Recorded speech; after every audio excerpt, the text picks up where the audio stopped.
Welcome আমার রান্নাঘরে। আজকে রান্না হচ্ছে ছানার পায়েস। প্রথমেই দেখো টেস্ট করার ভিডিওটাই আগে দিয়েছি। প্রথমে আমি দুধটা বার করে নিয়েছি ফ্রিজ থেকে। এরপরে দুধ থেকে আমি ছানাটা কেটে নিয়েছি। ছানাটা কেটে নেওয়ার পরে একটা বাটির মধ্যে বসিয়ে দিয়েছি গরম জল, তার মধ্যে কিছুটা পরিমাণ চিনি আর দিয়ে দিয়েছি একটা এলাচ। তো এইটা ফুটতে থাকবে, এদিকে আমি ছানাগুলোকে ভালো করে ময়েস্ট করব।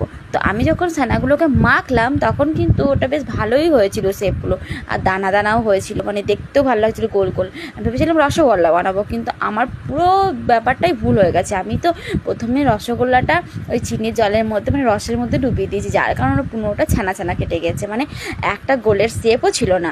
এটা আমার ভুল ভ্রান্তির জন্যই হয়েছে, তার জন্য ভাবলাম ওটাকে আমি অন্য কিছু করে নিই।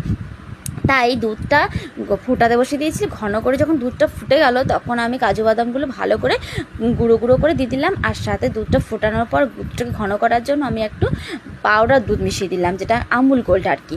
সেটা ভালো করে মিশিয়ে নিলাম। দিয়ে মেশানোর পরে এটা ভালো করে একটু ফুটতে থাকবে, ফুটতে এটাকে ঘন হতে হবে। ঘন হয়ে দেখো অনেকটা ঘন হয়ে এসছে। এইটার মধ্যে ছানাটার মধ্যে অ্যাডজাস্ট করে নিলে না এটা এখান থেকে ছানার পায়েস হয়ে যাবে।